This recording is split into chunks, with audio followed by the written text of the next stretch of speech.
I wasn't invited to my wife's sister's wedding even after paying for it. What she said shocked me. They said I didn't fit the vibe. I wasn't even invited to the wedding I paid for. Unbelievable, right? Well, that's just the beginning. You won't believe how I turned the tables on them, leaving them speechless. This isn't just a story about a wedding snub, it's about taking back respect. Stay with me as I unravel the shocking events that changed everything. I can still remember the exact moment I stumbled across it. It was an ordinary morning at the shop. I had just finished up a brake replacement job on a late model Mustang, and was settling into my office to tackle some invoices. The coffee on my desk had cooled, untouched, as I scrolled absently through my phone. Then, there it was, like a slap across the face I hadn't seen coming. A photo on social media, polished and pristine, of a wedding invitation. Not just any wedding invitation, the wedding invitation. Amara's wedding. My wife's sister. The same wedding I'd spent months helping to fund. I felt my stomach twist as I stared at the picture, its fancy embossed gold lettering practically mocking me. The big day is almost here. The caption read, "Can't wait to celebrate with my nearest and dearest." Nearest and dearest, huh? Strange, I thought, considering my invite hadn't arrived. I froze, phone in hand, rereading that line. Maybe it was a mistake. Maybe it was stuck in the mail. Maybe Amara was just busy. After all, I'd gone out of my way to help make this wedding a reality. There had to be an explanation. I set my phone down, the picture burned into my mind, and glanced around my small office. The place smelled of motor oil and coffee. Posters of classic cars lined the walls, a stack of invoices waiting on my desk. This was my kingdom, small but mine. Built with my own hands, brick by brick, until it grew into one of the most reputable auto repair shops in town. I made a damn good living. People knew me, respected me. And yet here I was, staring at an invitation that wasn't mine, wondering why I always seemed to end up feeling like the outsider. I grabbed my phone again, hesitating before I typed out a message. Nothing confrontational, just a simple question. "Hey, Amara, I saw the post. Did my invite get lost?" I hit send and waited. My phone sat on the desk like a brick, taunting me with its silence. 5 minutes. 10. I went back to the invoices, but my mind kept circling back. I checked my phone. Nothing. An hour passed, then another. Still no reply.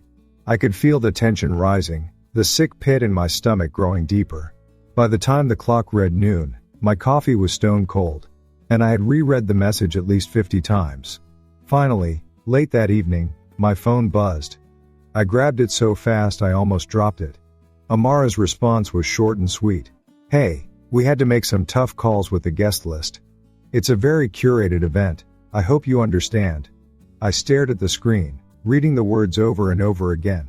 A very curated event. Tough calls. Hope you understand. I felt the heat rising in my chest. After everything I'd done covering the venue deposit, fronting money for the caterer, even helping her out with her wedding dress, this was how it went down? I wasn't just forgotten. I was excluded. I didn't reply. I just sat there in the dim light of my office, the silence pressing in around me. This wasn't the first time something like this had happened. Oh, no. For years, I'd felt the undercurrent of judgment. Amara, her mother Eleanor, even the occasional glance from my father-in-law Paul, they never said it outright. But I could see it in their eyes. To them, I was just the guy who fixed cars. Grease-stained hands, a blue-collar job, not the kind of respectable career they could brag about at family gatherings. It didn't matter that I owned the shop, that I'd built it from nothing, that I employed a team of skilled mechanics and turned a solid profit. No, what mattered to them was appearances. It always came down to appearances. I clenched my fists, my fingers sticky with motor oil that never seemed to fully wash off. That oil represented years of hard work, of putting in the time to build something real, something meaningful. But it wasn't enough for them. It would never be enough. I sat back in my chair, the old springs creaking under my weight. The framed photo of my first garage, tiny, run down, but all mine, stared back at me from the shelf. That garage had been my first step into independence. My first chance to show the world, to show myself, that I could create something worthwhile. Now, years later, with a shop 3 times the size, a solid reputation, and a steady stream of clients who trusted me implicitly, I still felt like the kid no one wanted to invite to the party. The wedding was just another reminder of that fact. Amara's excuse, the whole curated event nonsense, felt like a slap. What she really meant was, you don't fit in. It didn't matter how much money I put up. It didn't matter that I'd spent months making sure every detail was perfect for her. When it came time to celebrate, I wasn't good enough to be there. I pushed back from the desk, the chair wheels squeaking against the linoleum floor. The office felt smaller, the air heavier. It wasn't just about the wedding, not really. It was about years of being looked down on. Of walking into family dinners, and catching the slight wrinkle of Eleanor's nose, as if she could smell the oil on my clothes. Of hearing Amara introduce me to her friends with that dismissive tone. Oh, he runs a car shop, like it was some kind of embarrassment. The wedding was just the final, undeniable confirmation of what I had known all along. To them, I'd never truly be family. I reached for the light switch and paused. The shop, quiet and empty, was a stark contrast to the noise in my head. I looked at my hands, rough and calloused, and I thought about the countless times I'd stepped up. The times I'd been there to help, to fix problems, to keep everything running smoothly. This time, though, it wasn't about the money. It wasn't about the wedding. It was about respect, about drawing a line. And as I flipped the lights off and stepped outside into the cool night air, I realized something. I was done being the guy who always helped, always gave, always stayed quiet. I was done being taken for granted. After Amara's dismissive reply, I spent the rest of the night stewing in a mix of anger and disbelief. It was like a slow-burning fire in my chest, each passing hour fanning the flames higher and higher. I stared at the ceiling in bed, the room silent, except for the faint hum of the ceiling fan. My wife, Lily, lay beside me, her steady breathing a cruel reminder that while I was being tossed aside, she remained untouched by all of this. She hadn't said a word when I told her about Amara's message. Not one word. Maybe she didn't know what to say, or maybe she didn't want to take sides. Either way, her silence only made the sting worse. Around 3 a.m, I finally got up, slipped on my worn work boots, and walked into the kitchen. The dim light from the microwave clock cast long shadows on the walls, and I poured myself a glass of water, hoping the coolness would calm me down. It didn't. I kept thinking about everything I'd done for that girl, everything I'd done for all of them. Really. When Amara and her fiancé, Doug, couldn't scrape together the deposit for their venue, who did they call? Me. When the catering company refused to finalize their menu without a hefty advance payment, who stepped in? Me. When Amara's dream wedding dress turned out to cost twice as much as she had budgeted for, who silently wired her the difference? Me. Yet now I was told I didn't fit the vibe. The more I thought about it, the angrier I got. I pulled my phone from my pocket and scrolled back through the messages. There it was again, that short, clipped reply from Amara. It's a very curated event. I hope you understand. Curated. As if my presence would ruin her perfectly constructed image. As if I were some kind of stain she needed to wipe away before the big day. I placed the phone down on the counter, clenched my fists, and closed my eyes. I tried to let it go, but the thought wouldn't leave me alone. I couldn't stop replaying it in my head. The sacrifices I had made, the weekends I had given up, the long hours I worked just so I could afford to help out when they asked. And now this was how they thanked me. Like a switch flipping, I realized I was done staying silent. I wasn't going to let them walk all over me anymore. When the sun finally crept up over the horizon, I was still sitting at the kitchen table, staring at the empty glass in front of me. I didn't bother going back to bed. What was the point? My mind was a mess. Lily shuffled into the kitchen around 7, still in her robe, her hair tousled from sleep. She looked at me, the circles under my eyes, the clenched jaw I hadn't been able to relax, and asked, "Did you get any sleep?" I shook my head. "No. I've been thinking about Amara's wedding." She sighed, brushing her hair back from her face. "It's not worth losing sleep over." "Not worth it?" I snapped, my voice sharper than I intended. "I paid for half of that wedding. I made it happen. And now I'm not even good enough to be invited?" Lily winced at my tone but didn't argue. Instead, she grabbed a mug from the cabinet, poured herself some coffee, and leaned against the counter. "What are you going to do?" she asked quietly. I stared at her for a long moment. "I'm not paying another dime," I said firmly. If they think I'm not good enough to be there, then my money shouldn't be either. She nodded slowly, but I could see the worry in her eyes. It's going to cause a lot of drama. I don't care, I said, standing up and pushing my chair back. I'm done bending over backward for people who don't respect me. That afternoon, I drove to the shop, trying to focus on work. The familiar smell of oil and rubber greeted me as I walked in, and for a moment, it almost felt like a normal day. I threw on my coveralls, grabbed a wrench, and got to work on a Range Rover that had come in with a transmission issue. But even as I tightened bolts and checked fluid levels, my mind kept wandering. I thought about Amara's tone, her indifference, the casual way she dismissed me with those carefully chosen words. I hope you understand. No apology, no gratitude. Just a cold, calculated excuse. I couldn't shake the feeling of being used, not just by Amara, but by her whole family. Eleanor, her mother, had always been quick with a polite smile and a condescending tone. I could remember the first time I met her. She had looked me up and down, taking in the grease under my nails and the calluses on my hands, and said, "Oh, you're the mechanic. How? Practical. Practical." Like I was a tool, not a person. I didn't expect Eleanor to ever change her opinion, but I had hoped Amara would be different.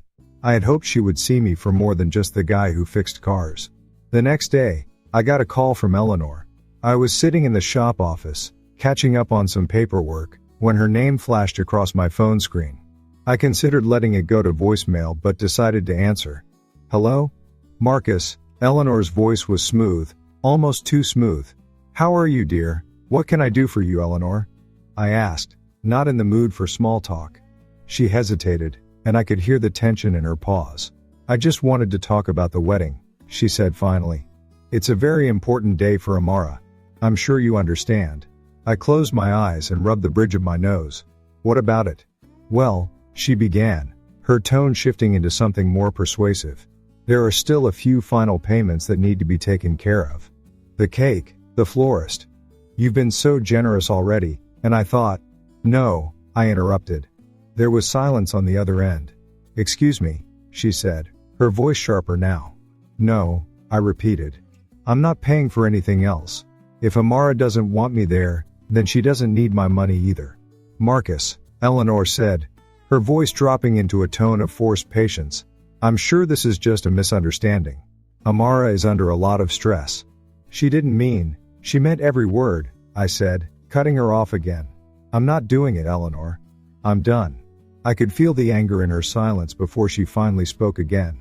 "You'll regret this," she said, her voice tight. "We've always been there for you." I laughed, a bitter sound that surprised even me. "You've been there for me? That's funny. The only time I ever hear from any of you is when you need something. I think it's about time you figure it out on your own." I hung up before she could respond. That night, I sat on the couch, staring at the blank TV screen. My phone buzzed every few minutes with new messages, but I ignored them. I wasn't going to let them guilt me into giving in. For years, I had allowed them to take advantage of my kindness. I had convinced myself that helping out was the right thing to do, that it would eventually earn me their respect. But that respect never came. They didn't see me as an equal. They saw me as a convenience. And now, for the first time, I was saying no. No more. The thought made me feel strangely calm, like a weight had been lifted off my shoulders. I wasn't sure what would come next, what fallout I might face, but I knew one thing for certain. I wasn't going to let them treat me like a doormat anymore. I had spent too many years letting them chip away at my self-worth. Now, I was finally standing my ground. So, here's the question. What would you do if the people you helped the most turned around and excluded you? Would you walk away quietly, or would you stand your ground? Let me know. Type 1 if you'd stay silent, type 2 if you'd fight back. I'll share what happened next after I made my decision. For days after Eleanor's call, I felt a tightness in my chest that just wouldn't let up. Every time my phone buzzed, my stomach twisted. I ignored the messages, but they came in waves: short, clipped text from Amara, longer, guilt-laden ones from Eleanor, even a couple of vague, non-committal ones from Doug, who I'd barely spoken to since he got engaged to Amara. I wasn't surprised that Doug didn't press too hard. He was always the quiet type. The guy who would sit in the corner at family dinners, nodding along and only chiming in when someone asked him a direct question. No, it was Eleanor who kept coming back, spinning the same web of excuses. Amara didn't mean it. You know how stressed she is. It's not about you, Marcus. But it was about me. It had been about me the moment they decided I didn't fit the vibe. The words echoed in my head, each time stoking the fire inside me. I didn't fit the vibe. I didn't fit their curated vision of a perfect wedding. It didn't matter how much money I had sent their way, how many late nights I had worked to help cover their costs, or how many times I had put their needs before my own. When it came down to it, I wasn't good enough. The thought consumed me, feeding a growing determination to stand my ground. Every morning, I'd sit at my desk in the shop, staring at the same stack of invoices that never seemed to shrink. My guys out in the garage would pop in occasionally with a question, or to grab another tool, but otherwise it was just me, alone with my thoughts. The sound of air wrenches and muffled laughter from the bays couldn't drown out the storm brewing in my head. I'd glance at my phone, see the unread messages piling up, and feel a strange mix of anger and satisfaction. They were scrambling now. They weren't used to hearing no from me.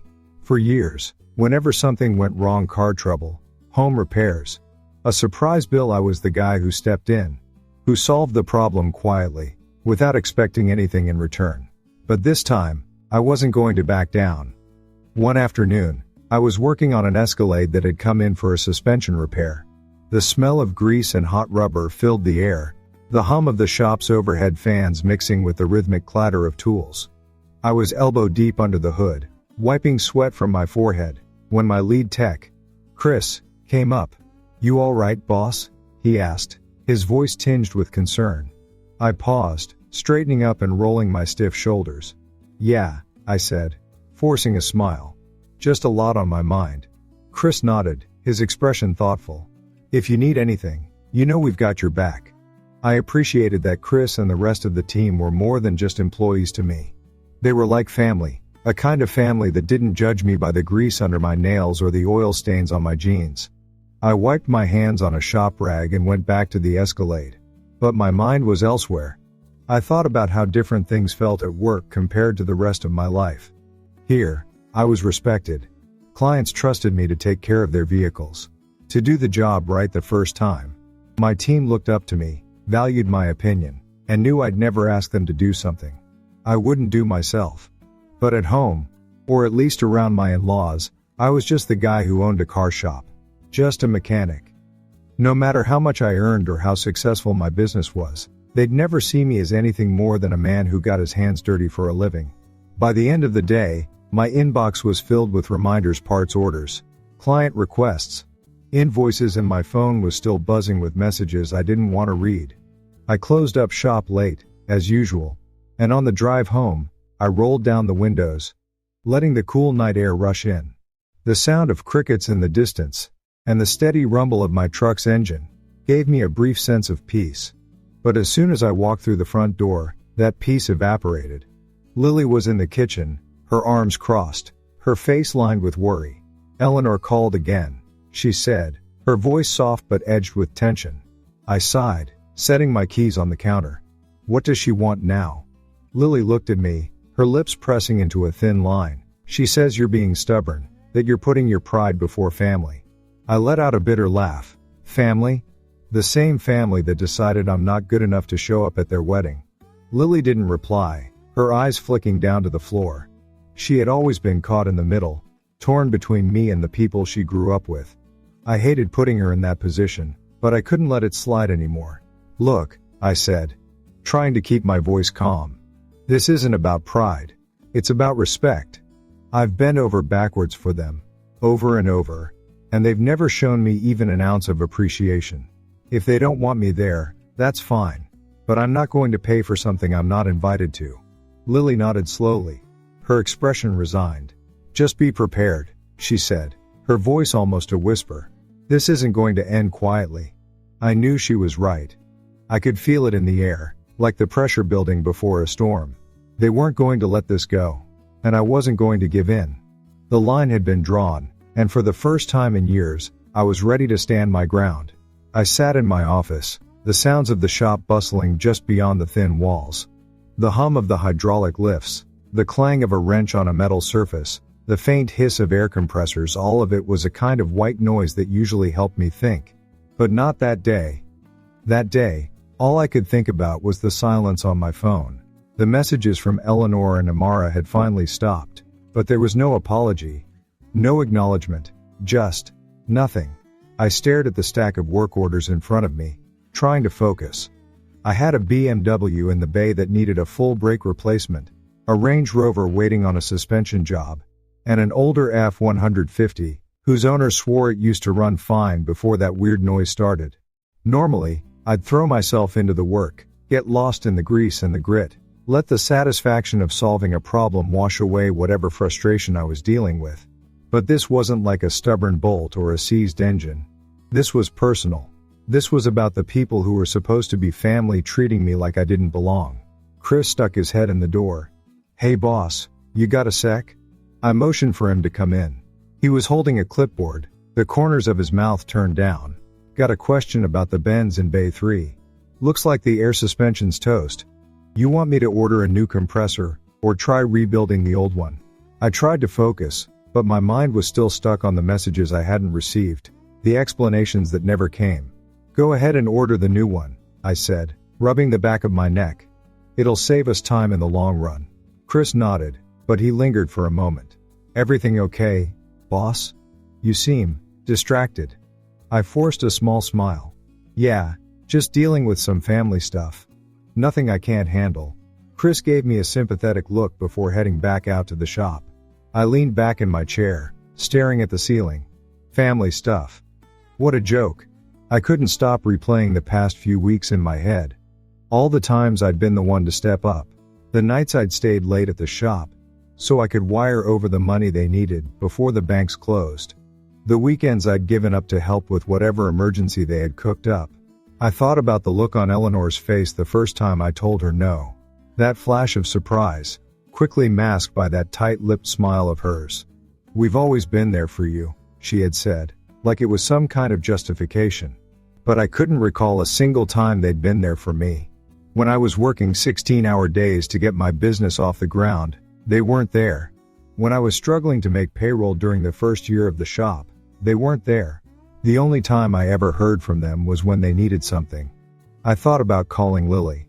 She had texted me earlier, a quick "how's your day going?" that I hadn't answered yet. I knew she was trying to stay out of it, trying not to take sides, but her silence was deafening. I wanted her to tell me I was doing the right thing, that I wasn't being petty, that I deserved to be treated better. But she never said it. Instead, she just stood on the sidelines, watching, waiting. I picked up my phone, my thumb hovering over her name in my contacts, but then I set it down again. What was the point? I knew what she'd say. "You're making it worse. Why can't you just let it go?" But how could I let it go when they'd made it so clear how little I mattered to them? The office felt smaller than usual, the walls closing in. I got up, walked out to the shop floor, and grabbed a wrench from the tool cart. The Benz Chris had mentioned was up on the lift, its wheels hanging like dead weight. I crouched down, my hands moving automatically, loosening bolts, removing the old compressor. The work was muscle memory, a familiar rhythm that usually calmed me. But today, every turn of the wrench felt heavier. Every time a bolt came free, it was like a reminder of something that wouldn't, the knot in my gut, the bitter taste in my mouth. I could feel Chris and the other guys stealing glances at me, their usual banter subdued. They knew something was up, but no one said anything. Maybe they thought I needed space. Maybe they were just afraid of setting me off. As the afternoon dragged on, the bends started to come together. The new compressor was in, the lines were connected, and the car was ready to be lowered back down. I wiped my hands on a rag, looking around the shop. The sun was starting to dip lower in the sky, the shadows stretching long across the concrete floor. I thought about closing up early, but the thought of going home and sitting in that quiet house didn't sit right with me. So I grabbed another work order, this one for a Jeep Wrangler with a misfire, and got back to it. Each spark plug I pulled, each coil pack I tested, was another minute I didn't have to think about what was waiting for me outside the shop. But no matter how hard I worked, no matter how many cars I fixed, I couldn't escape it. Every time I checked my phone, There was a fresh message from Eleanor or Amara, each one dripping with false concern. "We just want to talk. Can we please resolve this? You're making it so much harder than it needs to be." The nerve of them. I didn't reply. I didn't even open them. I just let them pile up, a digital testament to my refusal to cave. And yet, the silence from Lily hurt more than all their messages combined. She was the one person I wanted in my corner, and instead, she was keeping her distance, waiting for me to fix it on my own. I couldn't blame her entirely, this wasn't her fight. But it still stung. By the time the shop closed and the lights were off, I was exhausted. Not physically, my body was used to the long hours, but mentally. The weight of it all pressed down on me as I locked up the garage and walked to my truck. I sat behind the wheel for a moment, staring at the steering wheel, the faint smell of grease lingering on my hands. I thought about what Chris had said earlier, about the guys having my back, and I realized something. The people who actually respected me, who valued what I brought to the table, weren't the ones sending me text after text, trying to guilt me into giving in. They were the ones who didn't ask for anything, who didn't treat me like a wallet with legs. And maybe it was time I started valuing that more than the approval of people who would never see me as anything more than the mechanic. I turned the key, the engine roaring to life, and headed home, ready to face whatever came next. The morning started off quiet, too quiet. The shop doors rolled open at 7 as usual, the early sun cutting streaks of light across the garage floor. But there was none of the usual chatter, no friendly banter bouncing between the guys. It was like everyone sensed something was off, and no one wanted to be the first to break the silence. I tried to shake it off, diving straight into the first job of the day, a Lexus that needed a full diagnostic. I hooked up the scanner, stared at the codes on the screen, and tried to push all the other noise out of my head. But the weight of it all was still there, pressing down on me. The texts, the guilt-tripping calls I wasn't answering, the way even Lily seemed to be walking on eggshells around me lately, it all kept creeping in. I wiped my hands on a rag and leaned on the workbench, staring at the parts I'd just ordered for another job. It wasn't like me to get this distracted. Normally, I could focus on the work, let the steady rhythm of repairs drown out anything that was bothering me. But now it felt like no matter how many cars I fixed, no matter how many hours I spent in the shop, I couldn't escape it. I couldn't stop thinking about the sheer audacity of it all, how they had turned this entire situation into something I was supposed to fix. As if I was the one who caused it. I mean, I wasn't the one who decided I didn't belong at the wedding. I wasn't the one who put the guest list together. And yet, here I was. The bad guy for not throwing more money at a party I wasn't invited to. The thought made my blood boil. I heard Chris calling my name, and turned to see him standing by the Jeep in the next bay. "Boss, you got a sec?" I walked over, forcing myself to leave my thoughts behind and focus on the task at hand. "What's up? Looks like the fuel pump's toast. I can order a replacement, but the customer's asking if we can save the old one. He says he wants it back for some reason." Chris smirked, shaking his head. "I don't know what he plans to do with it, but whatever." I chuckled despite myself. "Let him have it. Maybe he wants a souvenir." Chris grinned. "You got it, boss." He turned back to the Jeep, and I went to check on another job, grateful for the momentary distraction. But it didn't last long. As soon as I was back at my desk, my phone buzzed. Another message from Eleanor. I didn't open it, I didn't have to. I already knew what it would say. Something about how I was letting everyone down, how they never thought I'd be so stubborn. The usual guilt trip. I placed my phone face down on the desk, and stared at the invoice in front of me. The numbers blurred together. I rubbed my temples and tried to clear my head. I couldn't afford to let this distract me any longer. I had a business to run, employees who counted on me, customers who needed their cars back on the road. But even as I told myself to focus, the frustration kept bubbling up. It wasn't just about the wedding anymore. It was about all the little things that had built up over the years, all the times I'd been made to feel like I wasn't good enough. I thought about the family dinners where Eleanor would barely acknowledge me, the way Amara would introduce me as Lily's husband who runs a car shop with that slight pause, as if she wasn't sure how to spin it into something respectable. I thought about how I'd sit there, listening to them go on and on about their work, their friends, their vacations, while no one ever asked how my business was doing or how my day had gone. It was always just assumed that I was fine, that I didn't need or deserve the same level of interest or concern. And I'd let it slide, over and over again.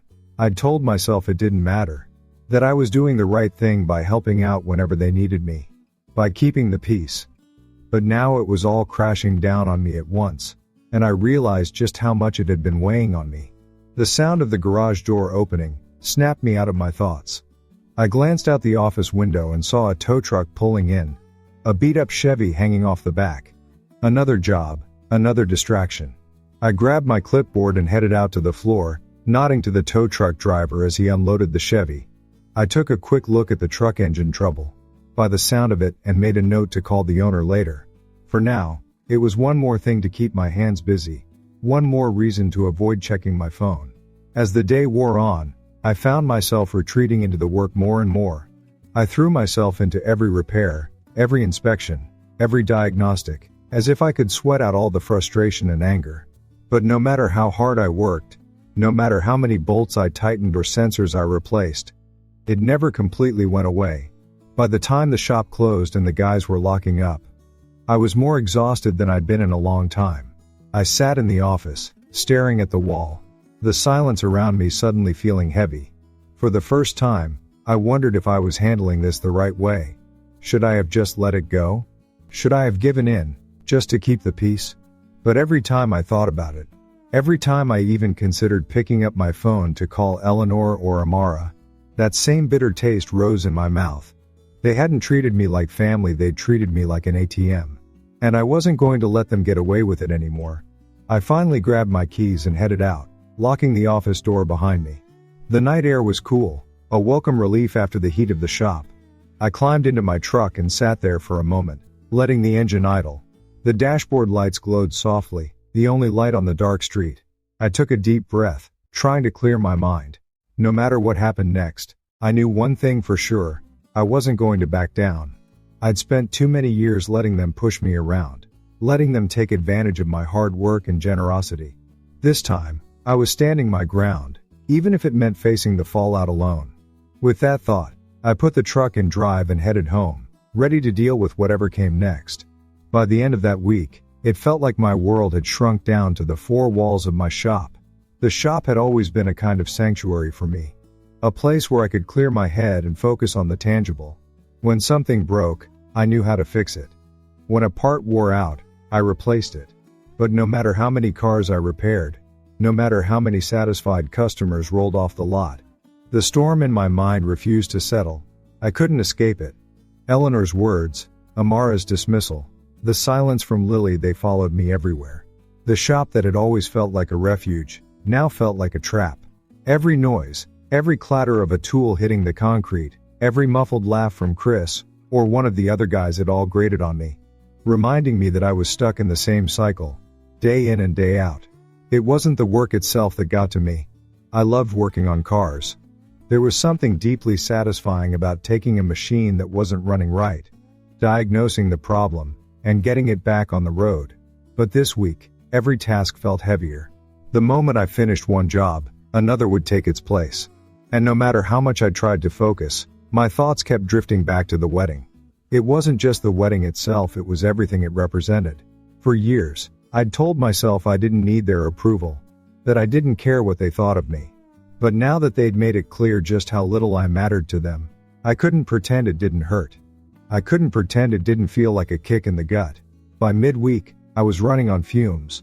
The hours dragged, and the pile of work orders on my desk never seemed to shrink. I knew I was losing my edge, making stupid mistakes I never would have made before. I'd grab the wrong socket, forget to tighten a bolt, misread a code on the scanner.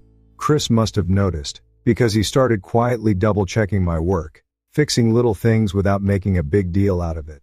I appreciated that, but it only made me feel worse.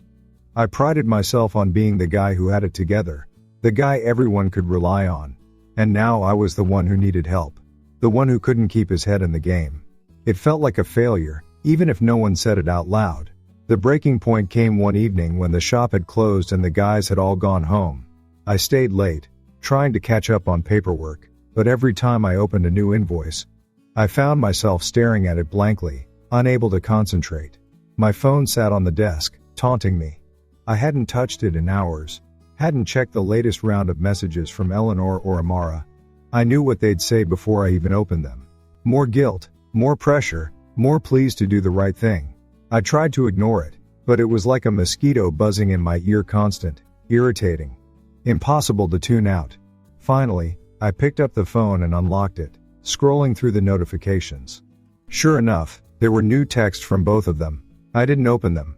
I just stared at the screen, my thumb hovering over the delete button. In that moment, something inside me snapped. I put the phone down, grabbed my keys, and walked out the door. The evening air was cool and still, a stark contrast to the storm raging in my head. I climbed into my truck and started driving, not really knowing where I was going. I just needed to get away, to clear my head. The city streets were mostly empty, the streetlights casting long shadows on the pavement.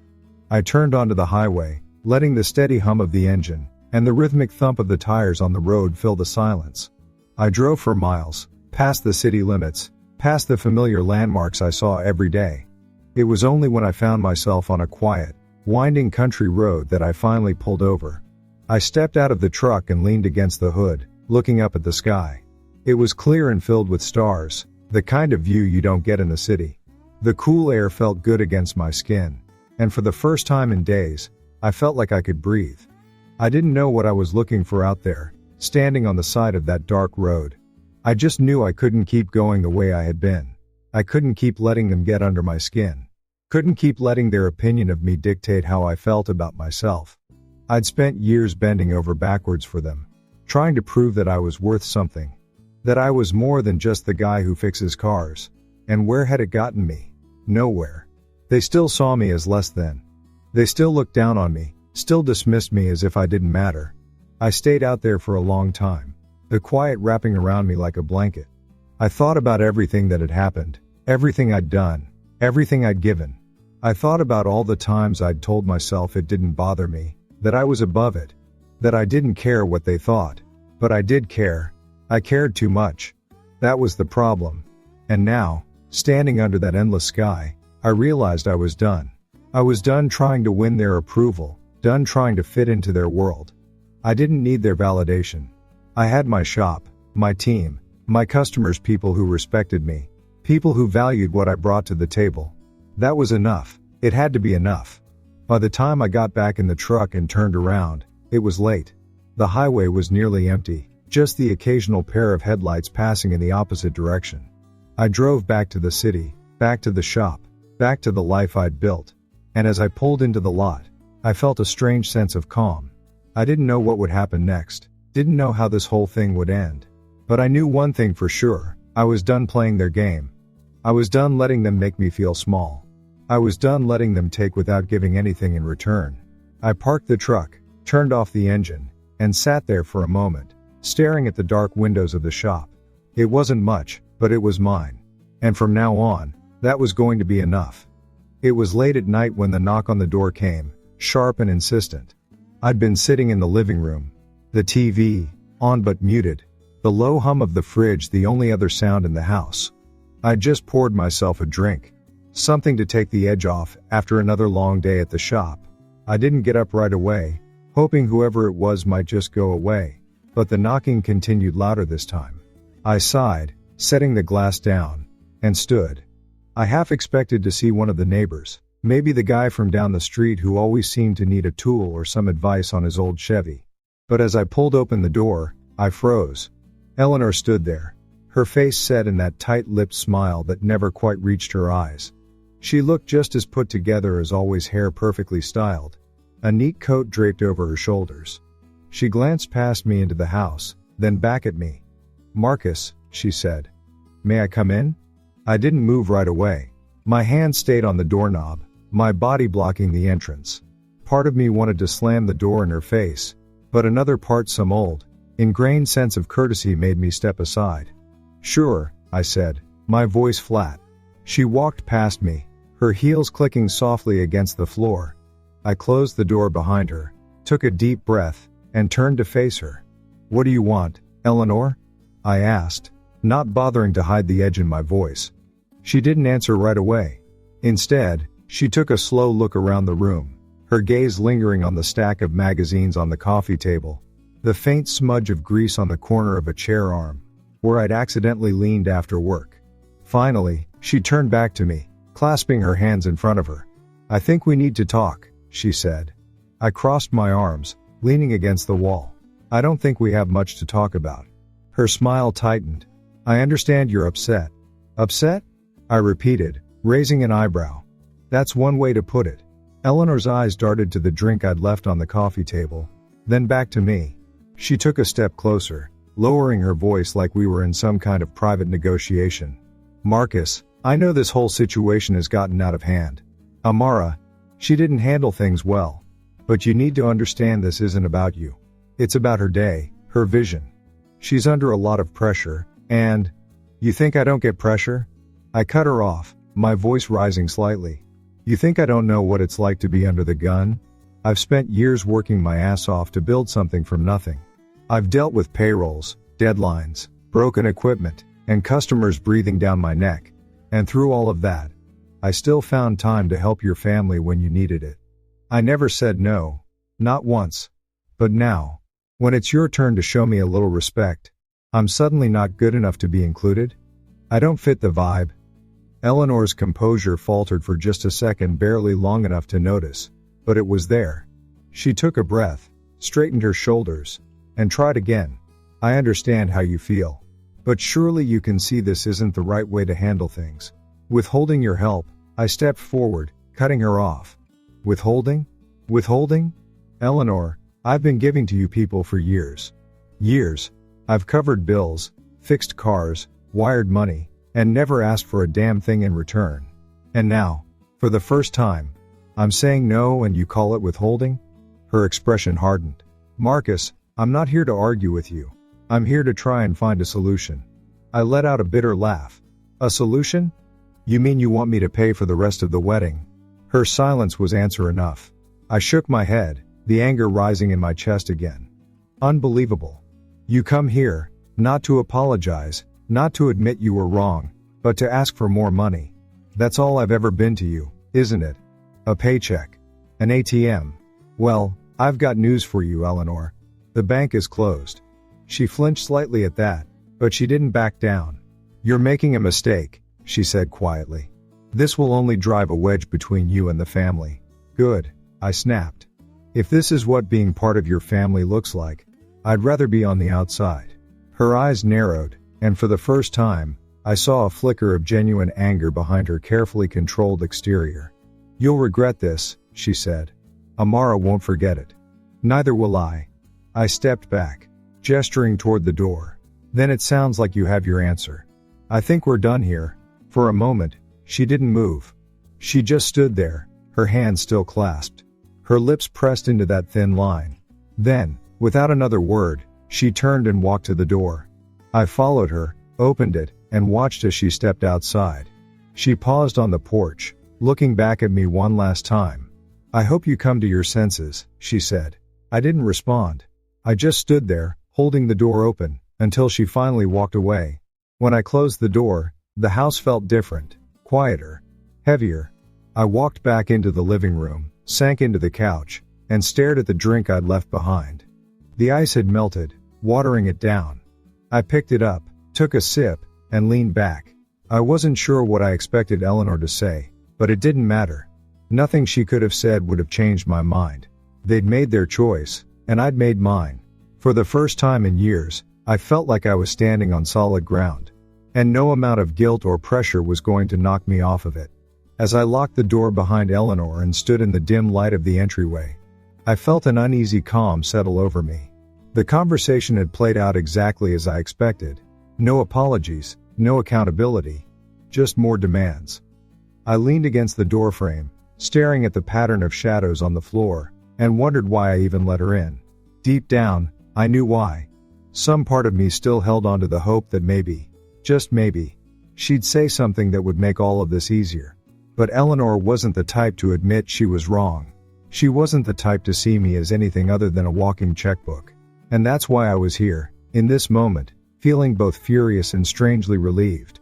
I had said my piece, and there was no going back now.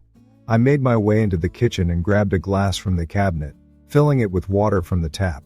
The house was silent except for the faint hum of the refrigerator.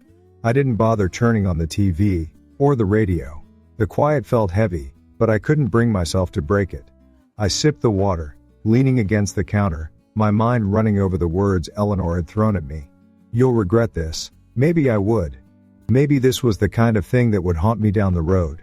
But right now, it felt like standing my ground was the only thing I had left. They had taken so much from me: time, money, energy, and given so little in return.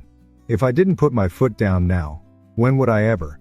I stared out the window above the sink, watching the faint glow of the streetlights in the distance. I thought about all the times I'd driven past those lights, coming home from the shop late at night, too tired to do anything but collapse into bed. I thought about the weekends I spent at the garage instead of with Lily, working extra hours to cover the bills they dropped in my lap without hesitation. I'd tell myself it was for family, that it was what a good husband, a good brother-in-law, was supposed to do. But now, looking out into the darkness, I wondered what all that sacrifice had really been for. If they couldn't respect me enough to invite me to the wedding I helped pay for, what did that say about all the years I spent putting their needs ahead of my own? I finished the water and set the glass in the sink, running a hand through my hair. I thought about calling Lily, about telling her everything that happened with Eleanor, but I hesitated. She had been quiet about all of this, walking a fine line between supporting me and trying to keep the peace. I didn't want to put her in the middle, didn't want to make her feel like she had to pick sides. And yet, I couldn't help feeling like her silence was its own kind of choice. I had stood up for myself, made it clear where I stood, but I didn't know if she'd stand with me. That thought sat heavy in my chest as I turned off the kitchen light and headed upstairs. The bedroom was dark and still. I pulled off my boots and sat on the edge of the bed, staring at the floor. I thought about Amara's wedding, the one I wouldn't be attending. I thought about the pictures I wouldn't see, the moments I wouldn't share. And then I thought about all the other times I had been left out, dismissed, treated like an afterthought. This wasn't just about the wedding, it was about every little slight, every dismissive glance, every time they made it clear that I didn't fit into their polished, curated world. I had put up with it for years, telling myself that as long as Lily and I were solid, I could handle it. But now I wasn't so sure. The weight of all those years was pressing down on me, and I felt like I was suffocating under the pressure. I lay back on the bed, staring up at the ceiling, trying to find some sense of clarity. My phone buzzed on the nightstand, the screen lighting up with a notification. Another message from Eleanor, no doubt. I didn't bother looking at it. Whatever she had to say, I'd already heard it. I closed my eyes, listening to the quiet of the house, and tried to steady my breathing. I told myself I'd done the right thing, that standing up for myself was the only choice I could make. But the truth was, I didn't know how this would play out. I didn't know what kind of fallout I'd face. All I knew was that I was done being the one who always gave, who always compromised, who always put everyone else first. I had drawn the line, and now I had to live with the consequences. When the day of the wedding finally arrived, I woke up feeling nothing. No regret, no second guessing, just a strange kind of calm. I'd made my decision. I'd drawn my line. And now it was their turn to deal with the fallout. I could have spent the day checking my phone, waiting for the inevitable flood of angry texts and voicemails, but I didn't. Instead, I drove to the shop, unlocked the doors, and got to work like it was any other Saturday. The morning air was crisp, the kind of cool that made the grease on your hands feel colder than usual. I had a full docket, an old Porsche that needed a timing belt replaced, a Range Rover with a mysterious electrical issue, and a Chevy Silverado that wouldn't stop throwing a check engine code. It felt good to bury myself in the work. Cars didn't care about pride or appearances. They either ran or they didn't. Chris showed up around 8, carrying a coffee in each hand. "Thought you could use this," he said, handing me one. "Thanks," I said, taking a long sip. Chris didn't ask about the wedding. He'd heard enough to know it was a sore subject. Instead, he just got to work, rolling up his sleeves and diving into the Silverado's engine bay. The familiar sounds of the shop tools clanging, air compressors humming, Chris muttering under his breath helped keep my mind steady. As the day wore on, I couldn't help but wonder how things were going at the wedding. I pictured Eleanor in some designer dress, flitting around the venue, making sure everything looked just so. I imagined Amara beaming for the cameras, basking in the glow of her curated event, while Doug stood by her side, smiling and nodding like a mannequin in a tux. The whole thing probably looked picture perfect. The thought should have made me angry, but it didn't. I'd already made peace with it. Let them have their big day. I wasn't going to be part of it, and that was fine by me.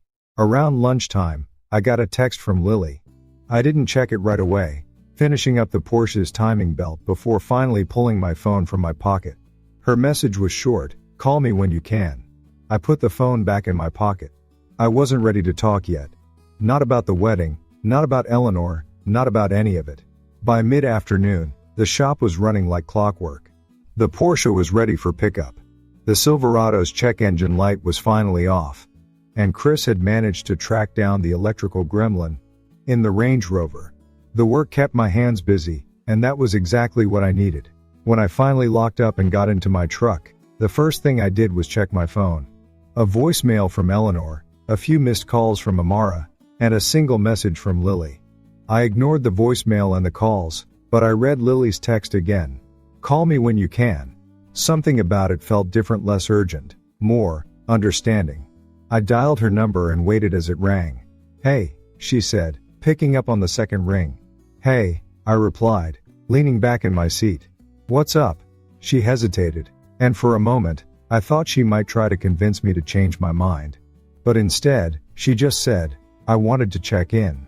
See how you're holding up." I was silent for a few seconds, then said, "I'm fine. Just kept myself busy at the shop." "That's good," she said softly. "You needed that." There was another pause, and I could tell she was trying to figure out what to say next. I decided to make it easy for her. "You don't have to tiptoe around it, Lily. I know today's the wedding." She sighed. "Yeah, it is." "And," I asked, "how's it going?" She let out a dry laugh. "I wouldn't know. I didn't go." That caught me off guard. "What? I didn't go," she repeated. "I told them I had work stuff to take care of." I frowned. "You shouldn't have to lie because of me." "It's not about lying," she said quickly. "It's about. I just didn't feel right going, knowing how they treated you, knowing what they said, what they did. I didn't want to be part of that." Her words hung in the air for a moment, and I felt something shift in my chest. For weeks, I'd felt like I was standing alone, like I was the only one who saw the situation for what it really was. But now, hearing Lily say that, it felt like she'd been with me all along. She'd just been waiting for the right moment to show it. "Thanks," I said finally. She laughed softly. "Don't thank me. It doesn't fix anything." "No," I agreed. "But it helps." We talked for a little while longer about work, about the shop, about anything but the wedding. By the time we hung up, I felt lighter. The calm I'd felt that morning was still there, but now it had a warmth to it, like the kind of peace you find after a long storm. That evening, as I sat in the living room with a cold beer and a dog-eared magazine, I realized something. For years, I'd been trying to prove my worth to people who were never going to see it. I'd been bending over backwards to earn respect from a family that didn't want me as I was. But today, I'd taken a step back. I'd chosen to respect myself instead. And that felt better than any invitation ever could. And that's how it all unfolded. It wasn't easy, and it sure wasn't pretty, but in the end, I learned something important. Sometimes you have to stand up for yourself, even if it means losing people you thought you could count on. If this story struck a chord with you, hit that like button, leave a comment, and let me know your thoughts. What would you have done in my place? Don't forget to share this video, and subscribe for more stories that will keep you on the edge of your seat. In the end, I learned a simple truth. Respect isn't something you beg for. You earn it by standing firm, by knowing your worth, and by refusing to let others take advantage of your generosity. For too long, I thought sacrificing my time, my money, and my pride would bring me closer to people who never saw my value. But life's too short to seek approval from those who'll never give it. Stand up for yourself, set boundaries, and walk away if you must. You'll find that your self-respect is worth more than anyone else's acceptance.